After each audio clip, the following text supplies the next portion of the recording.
Welcome to You Sip, I Sip, a weekly podcast with Northern Lights Winery founder Doug Bell, exploring the experiences from leaders in business, social media, and family. Now here's this week's exceptional guest.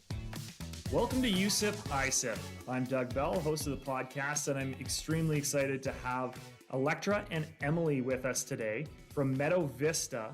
And it looks a little warmer where you are than where I am, but of course, we're coming into the summer and we're really excited to have another season ahead of us where we can welcome people into our establishments and get them to try some of our products.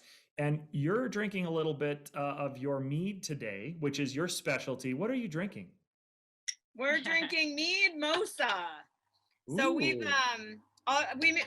make mead, but we've teamed up with a local cocktail company. They're a local couple. They're the cutest couple. They actually just got engaged, and they're these young entrepreneurs from Kelowna, and they're called Born to Shake. So we use their cocktail syrups in many of our products so that we can offer like just a whole fun assortment of different cocktails for different seasons. So this is our mead mosa, perfect for breakfast. Yeah. Well, I mean, it's not quite breakfast yet, but I've got a glass of our Seduction Strawberry Rhubarb wine, which I understand you're very familiar with as well. Yes. My favorite, my personal favorite, that and a Chaco Crush, but I'd say Seduction, yeah. Absolutely. Well, thank you so much for joining us today. So we're going to be talking a lot about the history of your development and your business, but really we want to learn a lot more about you.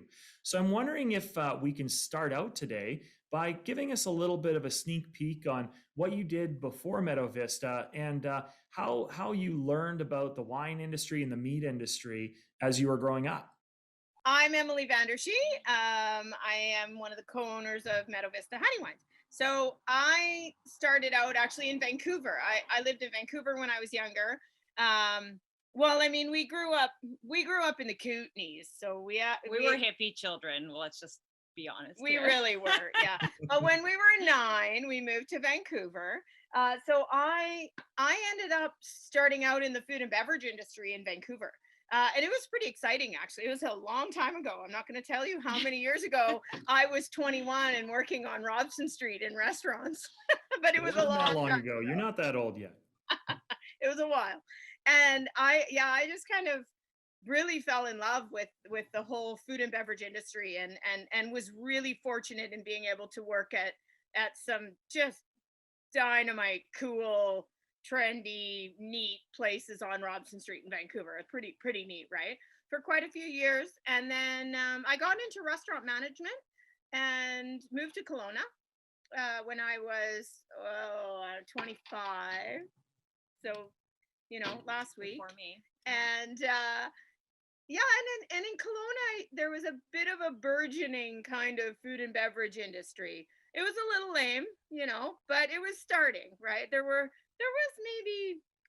maybe 12, 15, 20 wineries when I moved here. There weren't very many. And I remember coming actually and tasting wine when I still lived in Vancouver, tasting wine in Stephen's garage from Summerhill. Literally a garage. And we drove there by bus. I worked for the Earls Corp when I was really young. I was like 19. And we drove up and tasted in the midst of sawdust and, Steve's wine. And I think at that time, I think Summerhill was one of the first 10. Anyway, so I moved up about 5 years later and really starting to be some neat places. There was a few cool restaurants. I was fortunate enough to work for a gentleman named Grant DeMontre, who I will forever be grateful, who's just an absolutely brilliant chef. Him and I worked together on and off for about 12 years at a myriad of different places. He had his own places, and then we moved on to, we both worked at Summerhill together eventually. And I ended up actually getting into the hotel industry a bit, working in hotels. I was the reservations manager at Manteo Resort some 20 years ago or something. Anyway, I learned a lot about hospitality and tourism, spent 6 years at the Cove Lakeside Resort. I got really into events and directing events. That's where I met Janice. And that's why she's an amazing event director. She absolutely is. Janice is our director of events for Northern Lights Winery and a fantastic person. So yeah, I really enjoyed that time that I spent with some great chefs and some great people in the food and beverage industry here in Kelowna, and it grew and it got cool and it got really neat, and I got really into wine. I spent some time at Summerhill hanging out with the winemaker at Summerhill, Eric Von Crossy, good friend of mine who was an incredible winemaker. Had a lot of fun learning from him. I remember him saying to me, "Can you come down into Emily? Emily, can you come downstairs?" I'm like, "Yeah, sure." I didn't work in the cellar. He pulls me down to the cellar. He's like, "Taste this. Taste these 6 champagnes and tell me which one you like best." I'm like, "Okay, this is great. Sure, I'll do that." And I taste them all. And to this day, she still drinks Sipes Brut. Like, that's her favorite. I like that. No, now it's Friend, because he's at Friend now. Right. But yeah, and I remember tasting them all and me turning to Eric and going, "Why am I down here from the 82 people that work upstairs? Why am I here?" And he's like, "Because what you like sells, Emily." And I'm like, "Oh, that's and because Emily doesn't hold back, she'll give her honest opinion about anything, and he knows that. She won't just say what he wants to hear or try to make him happy. She'll be very honest. So I got a bit of a love for wine working there. I took some wine courses with Howard Soon. I was very lucky to, I'm old enough to have taken wine courses with Howard Soon, who's a legend in the industry here. And yeah, I fell in love. I fell in love with the wine industry. And at Summerhill, I think there was a big focus there on sustainability and the environment. And I got a bit of a glimpse of what that could look like. And as the industry really started to grow here, I got a real sense of sort of moving in a different direction from your typical kind of wineries, right? Of just what can we do? You know, what can we do that's different? How can we sort of, not to be a super granola head, but how can we look after our environment and still do these great food and beverage things, right? Farm to table became a really big thing of mine, and I think the whole the real sort of, not that all vineyards aren't going into the grapes, but just sort of like, how can we look after that land and what can we do? And so the mead, I was introduced to the mead. The first time I tried mead, I was like, "This is horrible. I'm having nothing to do with this." It was really sweet and it was terrible, and I'm not going to say where it was from. And I was like, "No, this is not it." But then I started to kind of look at it and realized you don't have to make it sweet. You can make it dry. You can make it approachable. You can make it something that you have with an everyday meal. And I got really excited, and I got really excited about the bees. And I was really interested in just sort of seeing that through, right? And sort of taking on that animal. Nobody had ever heard of mead really at that point. Not nobody, but it was pretty, it was quite a few years ago, and it was really a new thing, right? So I think what's really interesting about what you said is that Summerhill was a winery that really developed into a new niche with the organic wines over time, at a time when it really wasn't traditional to try and move towards organic certification. And it was one of the inspirations that Northern Lights Winery had to become carbon neutral. Although we're not currently organic, it's something that we believe we want to move towards in the future. The other thing that you said that was really interesting is just the fact that wines don't have to be sweet. They can be dry, they can be complex, they can really satisfy a variety of taste palates. And I think that as the education and knowledge on mead and fruit wine is coming forward, I think people are starting to realize the flexibility of the products. Now, I'd really like to hear more from Electra and how you met and where you got started. I'm always the quieter one, so she'll often talk a lot more than I will, and I'm happy to sit in the background and be quiet. But we're sisters. Yeah, he doesn't know we're sisters. sisters. Emily is my big sister. And my introduction, I guess, to wine and the meadery is quite different than Emily's. So I grew up, obviously we're sisters, so I grew up, same thing. We started hippie family and the Kootenays, right, and moved to Vancouver. I leaned more toward social work. That was kind of my my passion, I suppose, and being around people and so I had a very different upbringing than Emily, and I didn't have a lot of exposure to the wine world. I didn't know a lot about it. However, my big sister moved to the Okanagan and offered me a job at Lake Okanagan Resort one summer. So I said, sure. And I came out here and I waitressed for a summer, met my husband. And we started working together, and she kind of introduced me to this world that I didn't know anything about. I kind of followed her career, kind of lived vicariously through my sister while I took my, my social work degree and kind of headed in that direction. And then I guess when Emily got to this point of, wanting to have her own business, she asked me, will you come be partners with me? And it was a hard no initially. I was like, no, that sounds like a great thing for you to do. Emily is the most driven person I've ever met in my life. And so, her passion was not questioned, or her vision was never questioned. I just was like, I don't know if that's for me. I've never considered myself a foodie, or, I don't know a lot about wine. I've worked a little bit into the industry since then, just, living in the Okanagan, you have just winery, right? I have a bit of knowledge that way. So she said, I'd love for you to come and be my business partner. And I think it was a few times I was like, no, really, I'm good. I don't see that being my future. And eventually she was really smart. She said, Electra, I really need help. Go and do some tastings in the community with Meadow Vista and with the products. And I thought, well, I guess I could do that, right? I can help you out on the weekends. This is, a lot pre-COVID when you actually go do wine samplings at different venues and that sort of thing. So I did a bunch, and I saw how much people loved and appreciated this product, and obviously began to love it myself. And not that I didn't to begin with, I just didn't really know a lot about it.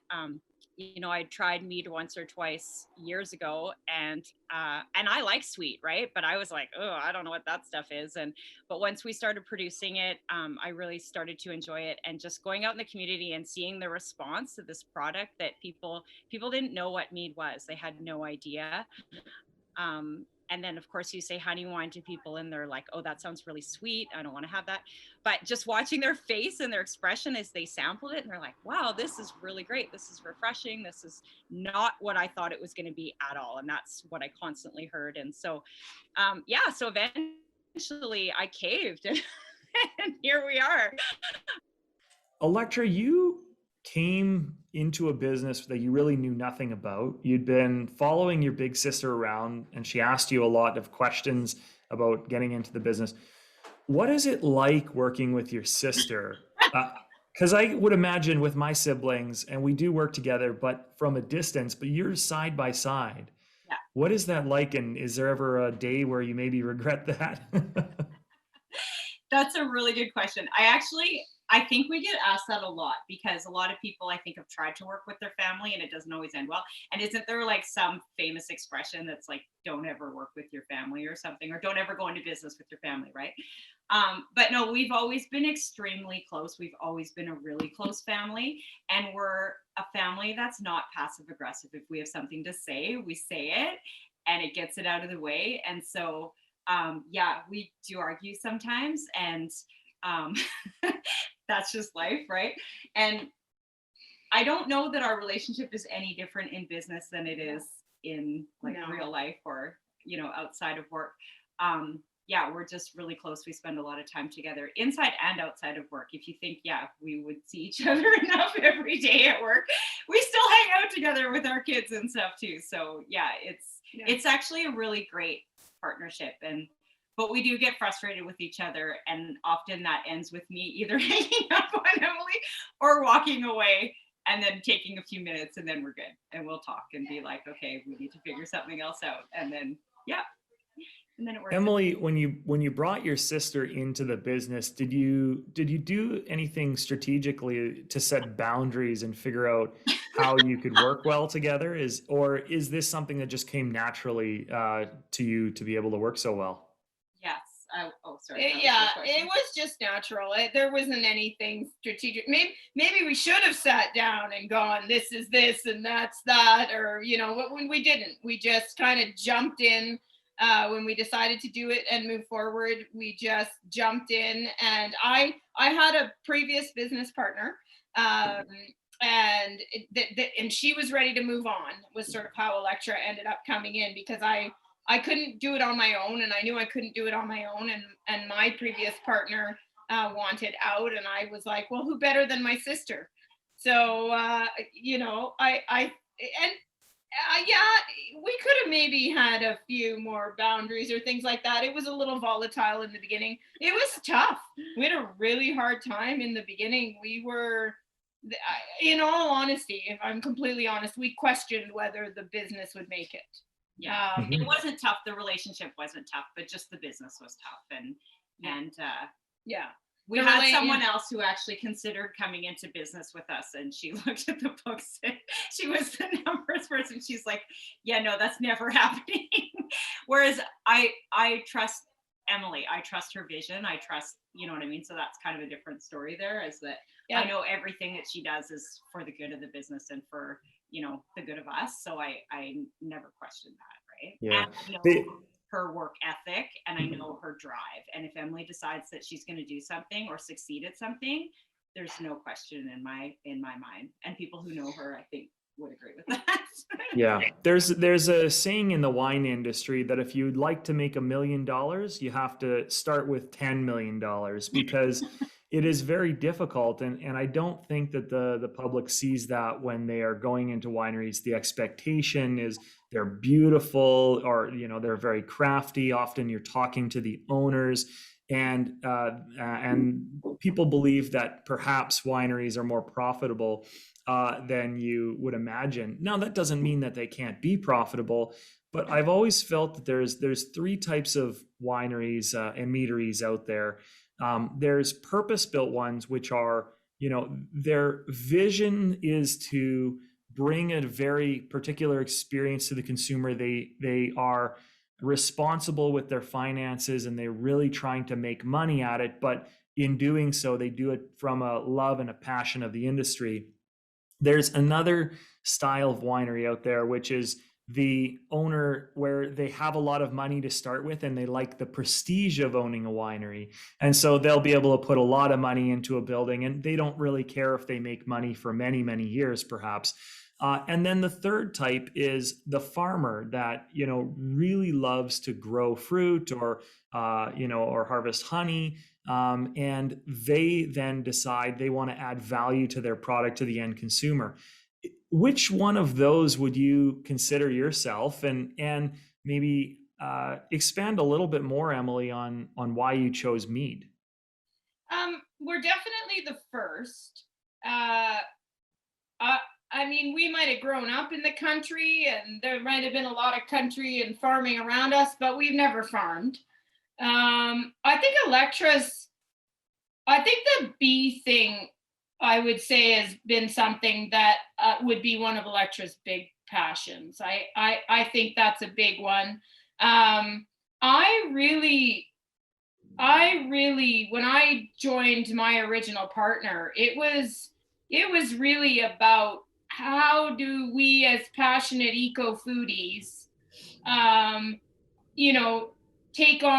do something old. It's the oldest alcoholic beverage on the planet, but new, right? How do we keep it? How do we take this amazing, environmentally friendly? It's good for the bees. It's good for the environment. It's good for the farm. It's, there's all these really cool positives. And how do we turn that into something where you might actually make money?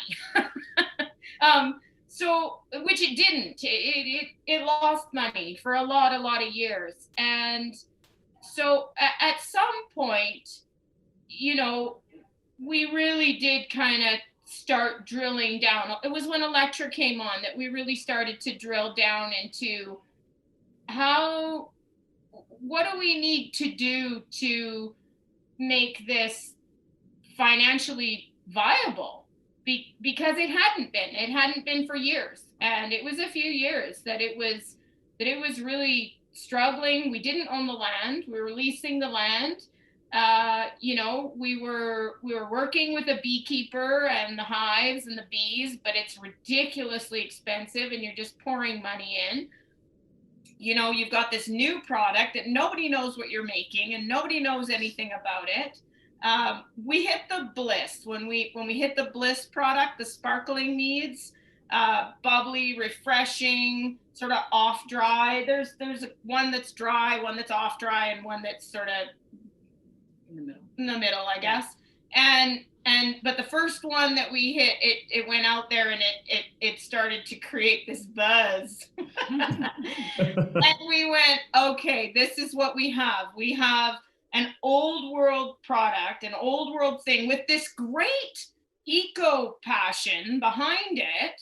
How do we get past the wine snobbery? How do we get into the wine world to get past people's perception of this old sweet syrupy thing? And the bliss really started that. And at that point we went, we have something here. And the first bliss was with my previous business partner, Judy, and we really knew we had something. But at that point, we really needed to figure out how to financially make it work, because at that point we had startup costs, we had loans, we had investors, it was pretty crazy. So when she moved off to go and do her massage therapy, actually something relaxing, which I totally get. And Electra came on, and it was the two of us. Electra and I sat down and we went, how are we going to make this work? What do we need to do to actually make it financially work? And we sat down and delved into the cost of goods and really started to kind of drive into we now knew we had a product that was going to work. We created 2 more Bliss products, and I created a honey beer as well. That's really cool. It's still a mead, but like a honey beer. And we really, and then we just got into how do we make this work? We've actually, and it's coming. I mean, we bought the land. We bought the land last year. We're really fortunate in that our mead maker, Electra has a story about our mead maker and how that sort of came to be, because that's kind of the third piece of the puzzle. Don't give away the ends. Okay, I won't. Okay. So yeah, we're definitely the first. We're sort of passionate eco foodie people who had a vision. I had this huge love for wine and the wine world, and started, you start this thing and it's this runaway train, and you find yourself about $600,000 in debt and go, how do we make this work? Because and it took about 4 years for us to grind out of that, and really kind of get to where we, aren't afraid every winter that it's going to shut down. We're there. Well, thank you for, it's so difficult to be in business for yourself. And I think entrepreneurs are, again, very misunderstood, because it is extremely difficult to build a business from success to success. And I think that in particular, where you're in an industry that's so competitive, and yet you have this particular niche product that is really exciting, you know it's going to work, but it takes a long time. And so the grind can really get to a lot of people, and many entrepreneurs don't make it through that part of the journey. So congratulations on that. And you're clearly on the right side of it. And that is just going to make your future all the more bright. We experienced a very similar thing in Northern Lights Winery. We decided to build a fruit winery in the most northern part of the province that had ever experienced a winery. And it was with products that people didn't understand. And so that process of educating people took a long time. And luckily, we had a lot of support, but it was not profitable for many years. And even now, you are always thinking about how are we going to make the next payroll and how are we going to expand to be able to secure more product for the future for more people. So it is a problem for all business owners, but it's really nice that you're sharing that with us. I want to learn a little bit more about what makes your mead different, and also maybe just a general outline of what mead is for those who don't know. I'll start from the beginning. Mead is alcohol made from honey. So mead, honey wine, same thing, just means your alcohol is all coming from the honey. It is the oldest alcoholic beverage on the planet. You're fermenting honey as opposed to grapes or fruit. So I always like to explain it. I find this really interesting, and I'm sure you go through this with fruit wines as well, is that in the world of fermenting, there are what I would consider a number of major categories or types of fermenting or things you can ferment. And we don't all think we don't think about that very much, but they are all around us. So I always say to people, well, you can ferment grapes and you get grape wine. You can ferment fruit and you get fruit wine. You can ferment honey, you get mead. You can ferment rice, you get sake. You can ferment grain, you get beer. So, and there are other things that you can do as well, but those are sort of, and when you think of it that way and you realize, most people don't quite get that concept that there's all these things. So honey being probably the oldest food on the planet, right? It would naturally have been the first thing that was fermented. But I think we're talking, they've got, there's people who claim like 9,000 BC and crazy stuff, like way back, like thousands and thousands of years ago. I don't know actually when, but we are talking that many years ago. You're talking about honey out of a hive that dripped into a stagnant puddle of water and wild yeast that came along and fermented it. And you're talking people who couldn't drink water, who had water problems. Water made you sick unless it was moving in a creek, right? So, you literally have somebody stumble across, this sort of honey water thing. Hey, I don't feel sick. I feel great. What's going on, right? But it's actually could just happen by accident. And I think when we're talking that far long ago, it did. Obviously, for quite a few thousand years, it was the only alcohol. Eventually they took grapes and they fermented that. They took fruit, they fermented that. So mead has this huge history, but unfortunately, with its huge history, I don't think it was done very well for thousands of years. I think it was very sweet and very whatever wild yeast came along, and I think thousands of years ago it might have had a little sort of surface scuzz in the bucket. I just Painting a really nice. So when we take now what we really wanted to do, and there were meaderies. So there are about I'd say there's more than 300-400 meaderies in North America alone. There's quite a few. It's not a small thing. There's about 60 maybe in Canada, and there's a few hundred in the US. But a lot of places, and particularly over in Europe, a lot of places were still sort of making this sweeter kind of mead. I've had a lot of sweet mead, I'll tell you that. And you can ferment anything right down to zero. If you can take the fruit and you can ferment it right down to nothing. The yeast will eat the sugar and go right down to zero. Same with the honey. The yeast will eat the honey and you can go right down. But it was just sort of made sweeter, and it's easier to make sweeter mead. It really hides a lot of flaws when you make sweeter things.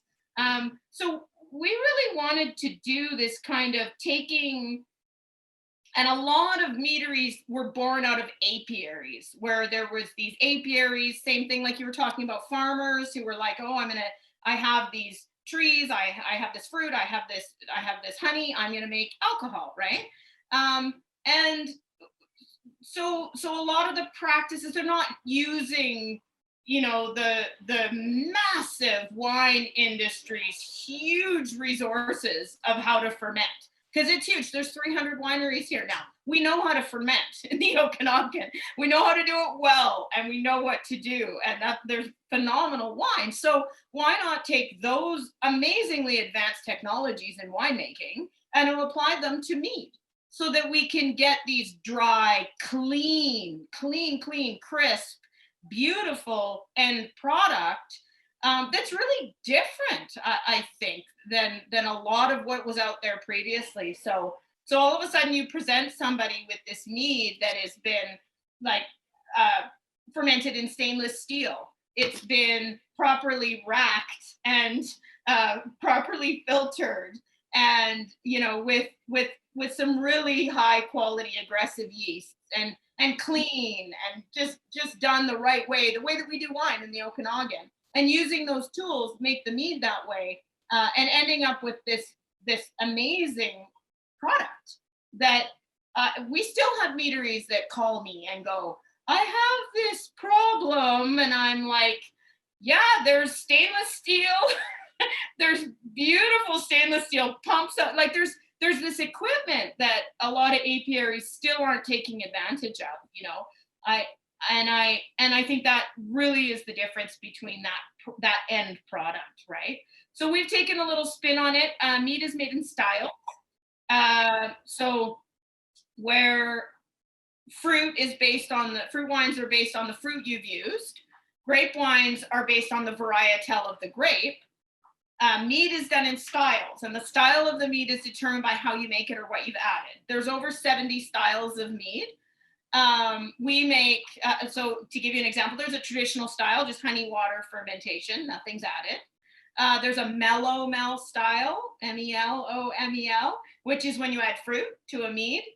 We make 4 mellow mels right now. We have blackberries on our property. We are trying to farm, which we do a blackberry mead. And then we're using local farms for a sparkling apple mead.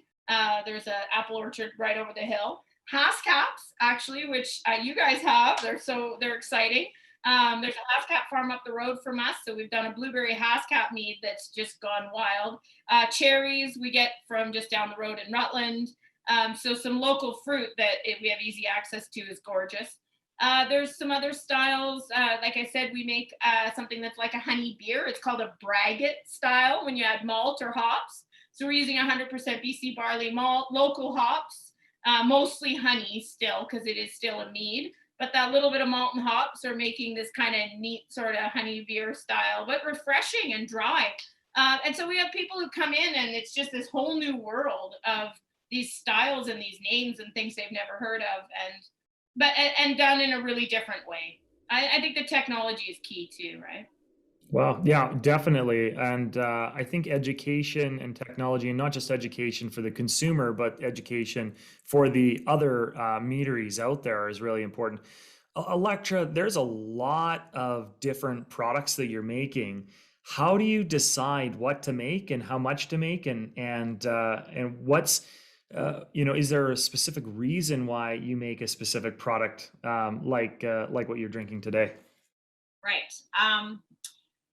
Yeah, so we definitely have a collaborative process for what is coming next. We're always R&Ding. People are always telling us what we should make, the kinds of mead that we should make.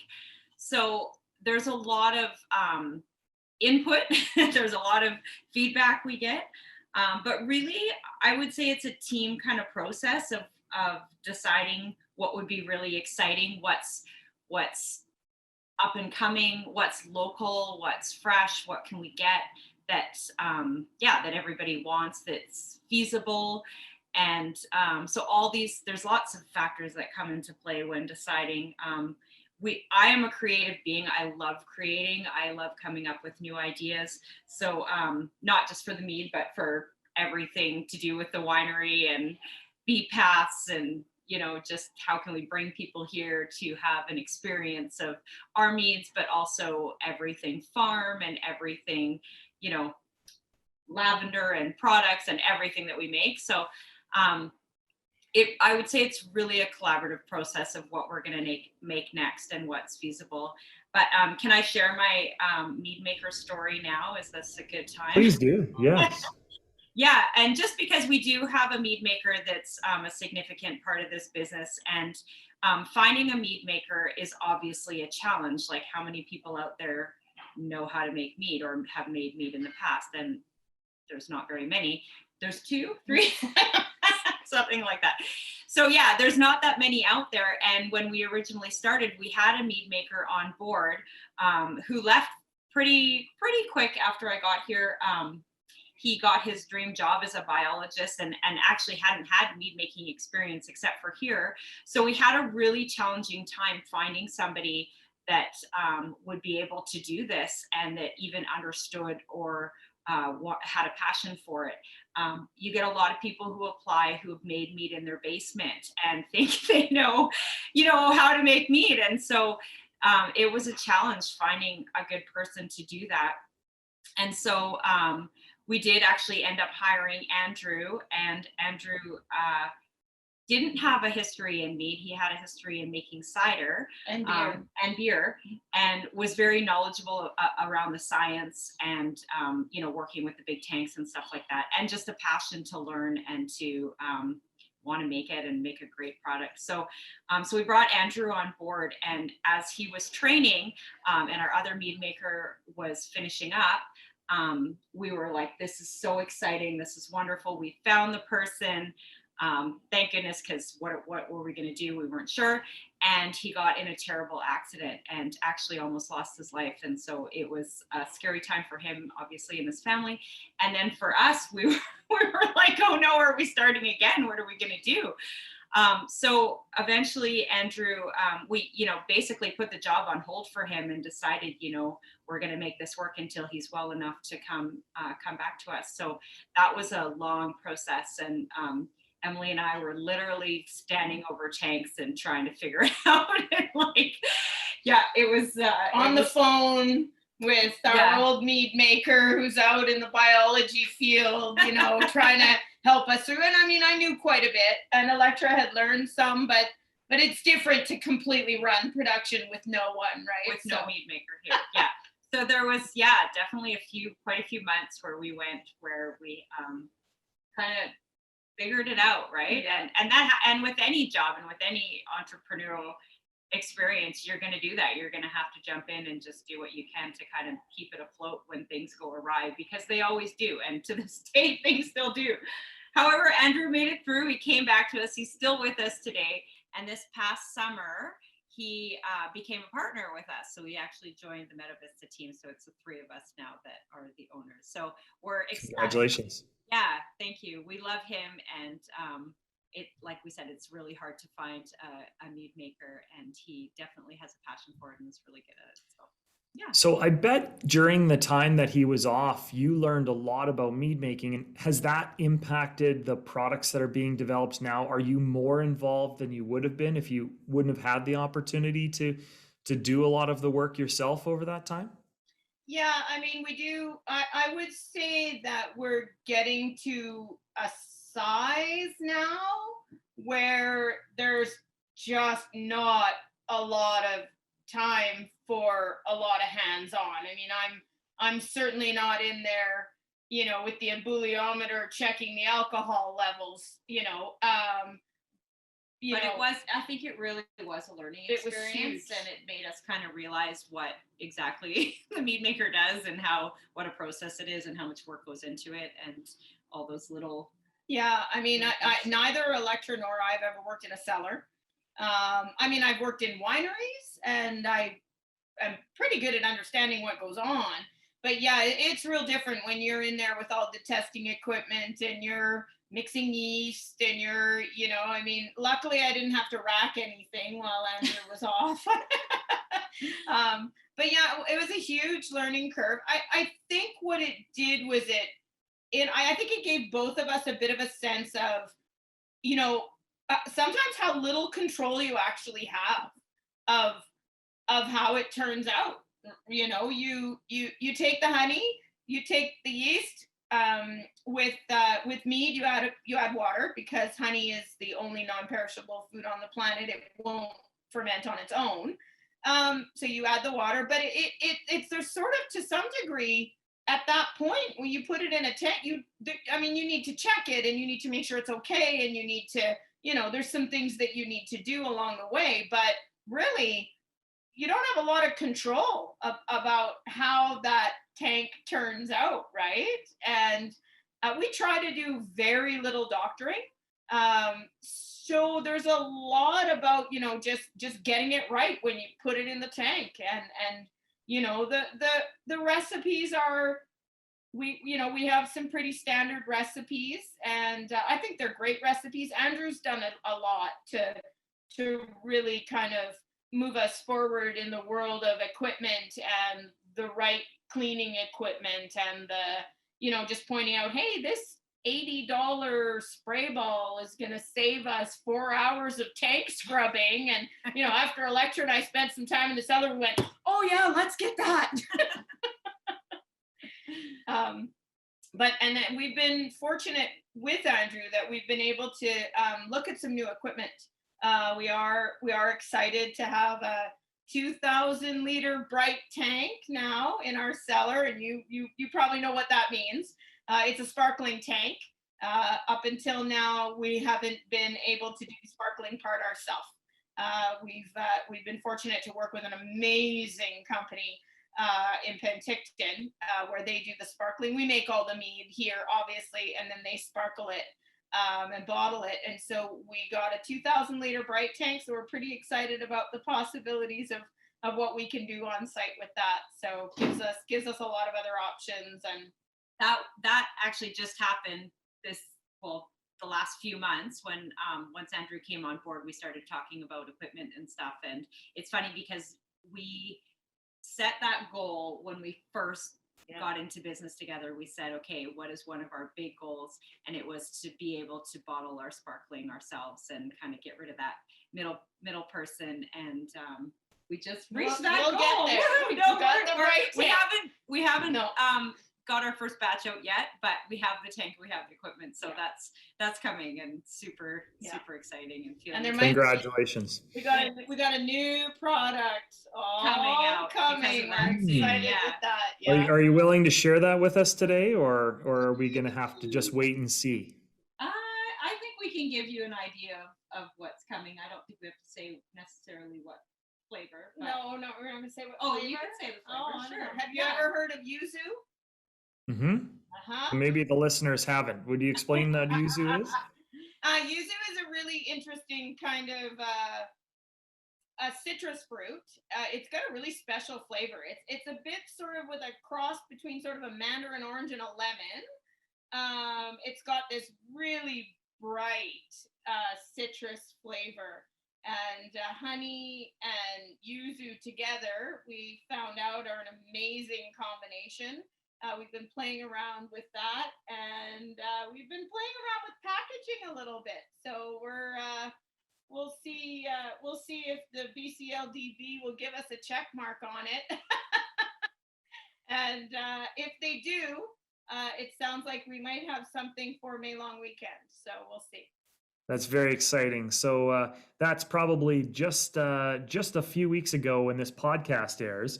Now, I think your passion for this product comes through, and it's really exciting.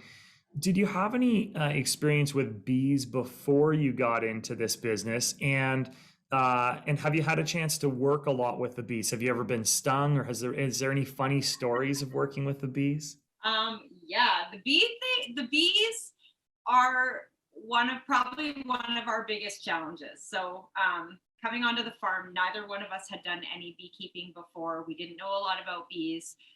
We had a beekeeper. We've had a beekeeper that has been keeping bees and has tons of experience. He keeps, between 100 and 150 hives.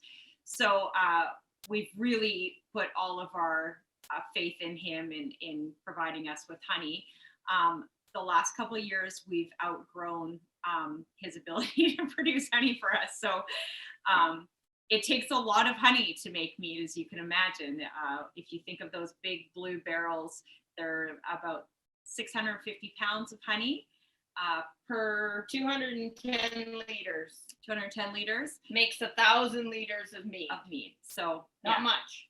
Yeah, so it takes a lot of honey. So we've worked, with the beekeeper to produce kind of as much honey as we can. Having said that, people often say, well, don't you feel bad taking all the honey from the bees? Bees actually produce about 3 times more honey than they'll ever use or need. So using honey for wine is actually helping the bee population, and it's not harming them in any way. And we really do practice, sustainability and taking care of our bees, and that's a priority for us. So anyways, having said that, we are learning a lot about the bees. I've started taking over. Our beekeeper is going to retire eventually, and it is going to be a sad day when that happens, but we're kind of preparing ourselves for that. So I've taken on a little bit of the beekeeping. I have gotten stung a few times. It's funny because bees are not aggressive at all, and I have no fear with them. I really have this feeling of like, our beekeeper doesn't wear gloves, and he often doesn't wear any protective equipment, and he's not stung a lot. He has this calmness to him, and I think the bees sense when there's calm, and so I kind of followed that with him. And then I got stung a couple times, and it was fine. It's not that big of a deal when you get stung. It's kind of like, oh, that hurt, and it's only because I've probably like maybe squished one when I'm trying to move something. They're not cutting at me or anything. So I now have been stung about 5 or 6 times, but I actually think I'm becoming allergic to it. So that may be a serious problem. I'm not sure what we're going to do if that is the case. But so I do have to fully suit up now. I tend to swell up a little bit when I do get stung. That is quite common. We went to hire another guy who's going to help us with the bees. And then as we're about to do it, he's like, oh, just so you know, like, I'm highly allergic. And I was like, well, you could have told us that before. But so it's not uncommon too. It kind of goes the opposite of what you think. You don't build up an immunity to it. It goes the opposite. You actually get more and more reactive to it. So, we have an EpiPen on site. We are prepared for whatever. But no, it's so fascinating. I love every aspect of it. We use as much local honey as we can, all the honey on our shelves, because we do sell honey in our shop. We use our honey from our farm, so it's all like from our blackberries, our lavender, the orchards around us. We have beautiful orchards around us, so our honey comes from that. We've also been sourcing local raw unpasteurized honey from farmers in the Okanagan as well, just because, like I said, we're having a hard time keeping up. So that's been great too. And BC is actually having a honey shortage. Right. So it's pretty critical. The bee loss in BC this past winter, I think they're saying, was one of the highest in years. The last 3 years have been the 3 highest years of bee death in decades. So you're talking about apiaries and beekeepers who are losing, 25 to 50 to 75% of their hives. And yes, you can split hives and build them back up, but then you don't get honey. So you can regrow your bee population, but with that, there's less honey. So there has been a struggle the last few years. In some ways, it's kind of interesting because it is making honey go up in price. Everybody's probably noticing that local pure raw honey has probably doubled in price in the last few years. So that's good because beekeepers don't make any money. It is a really thankless industry. It is one of the hardest farming livestock. They are livestock situations I've ever seen, with the lowest return. It's terrible, but so I think that is good that honey is coming up, and it is giving these beekeepers who they're doing it as a passion. Beekeepers are beekeeping because they love it and they believe in it, not because they're making all this money on their farm. They're not, and they're helping the bee population, and they're increasing that bee population, which is amazing. But a lot of them are retiring. And it's a hard industry. There aren't a lot of young people getting into beekeeping. There's interest, thankfully. There's starting to be some interest now in young people, but they're starting it and then they're seeing that it's not very viable. So it's good to see the price of honey coming up from our standpoint, as we start to buy, have to buy some honey to supplement our own, it's tough. We've struggled, and with a shortage in BC, I think at one point this winter, what did I call, like 27 different beekeepers around the province? You got any honey? You got any honey? We have always managed to find some, but it's tough. So I mean, we're always hoping that we'll really see maybe, a winter, this coming winter, where the beekeepers will catch back up a little bit, where we'll have a little bit less loss of the bees for the bee population, as well as honey production. BC particularly has been really bad. Alberta isn't having the same issues, but of course, as a farming land-based winery, we're using all 100% BC products, right? So so a bit of a well, you can't make mead if you don't have honey, and certainly we've all heard in the news the stories of the horrendous loss of bees naturally that's been going on for quite some time, and I think we're all concerned about that. Can you talk a little bit about what the difference is in flavors of honey? Like, does it really make a difference what the bees have around them? Do you have any strategies when you're making your mead? It's really good for the bees to have multiple sources of pollination, right? So what they say, monocropping, where you have the bees only consume one type of honey, is not actually good for the bees. So we have them pollinate kind of everything around us, right? Like I said, the wildflowers and the fruit trees and the lavender and stuff. So ours is like a very light floral fruity honey. And I think that really comes across in the mead. If you were making it with say like a strong, maybe buckwheat honey or something with a lot of different flavor, it would definitely change the taste of the mead. Canola honey. Yeah, I mean, there's a lot less canola in BC, obviously, than Alberta, but canola honey kind of, you will end up with a bit of a flat taste. You won't kind of have those cool floral wildflower notes or the fruity notes, like it's really fun with honey to ferment it all the way down and still, so you've got this dry mead, like 0.16 on the old sweetness scale, right? But you're getting all of those notes, like those fruity and floral notes out of those neat honeys. There are honeys you don't get those notes out of. Alfalfa is a little more flat. Clover's okay. Clover's pretty good. Wildflower's good. You can get some really acidic honey when you get into some of the more kind of wildflower honeys. We've done some experimenting with different types. Like Electra said, we really don't want to use a monocropped honey. I've had a lot of people say, why don't you make it out of a blueberry honey? And are you going to taste blueberry when no, but you would get these really cool fruity notes. But there's actually been this huge uproar in the Fraser Valley in BC about the blueberry farmers in BC. They've got hundreds and hundreds of acres of these blueberry bushes. And the beekeepers, they pay the beekeepers to bring the hives in to pollinate the blueberries. And the issue that's arising is that these beekeepers are doing that. And in that, the bees are being monocropped, so they're only getting one flower. And then the hives are going into the winter being very weak. And the beekeepers are finding that they're just losing most of their bees from this monocropping. So the beekeepers said, no, we're not going to pollinate. We're not going to pollinate your blueberries. And the blueberry farmers are like, what are we going to do? What do you mean? And the beekeepers all said, well, plant wildflowers in between the rows of blueberries. And, and then that'll be fine for the bees. Well, of course, the blueberry farmers are all like, what are you talking about? Heck no, we're not doing that. Like, are you nuts?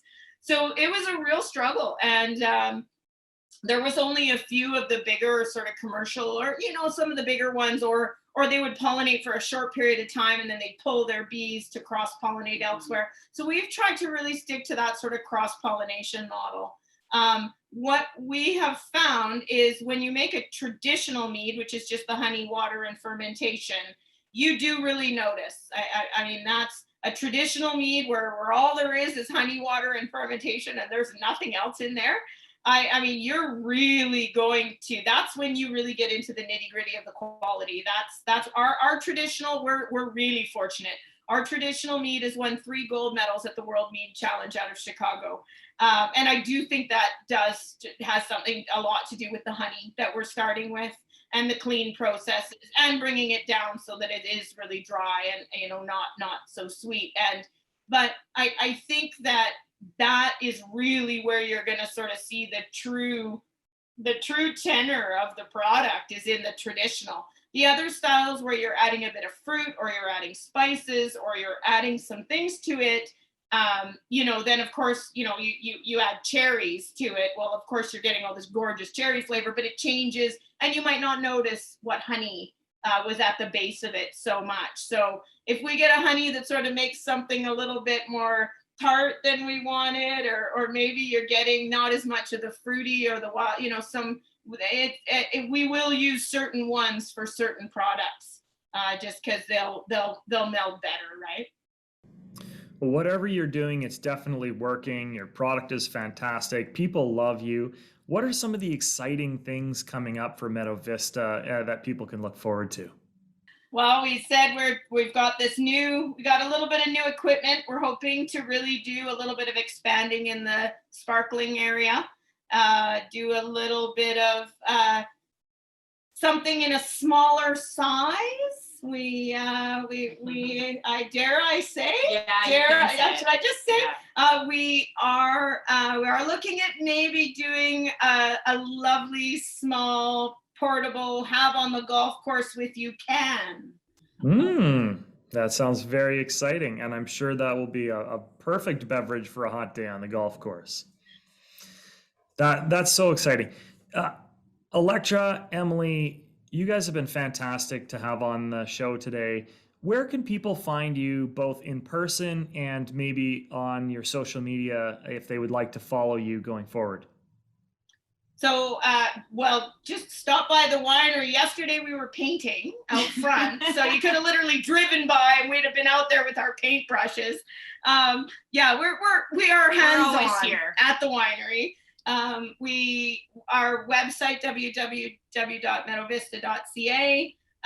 We have finally gotten that all together. We have a gorgeous little website with a little shop where we can ship as well. We've had a lot of fun teaming up with some local companies, making like local gift boxes with our meads and some of the different things we make in the shop. We've really kind of expanded into a line of farm to retail and sort of all these things from our farm, and making way too many things, and they're on our shelves at the winery. Soaps and lotions and infused honeys and all sorts. It never stops. Yeah. And then we are on Facebook, Meadow Vista Honey Wines, and we are on Instagram at Meadow Vista Honey. At Meadow Vista Honey. Yeah. Great. Well, it's been wonderful having you. If you're in the Kelowna region in the next summer,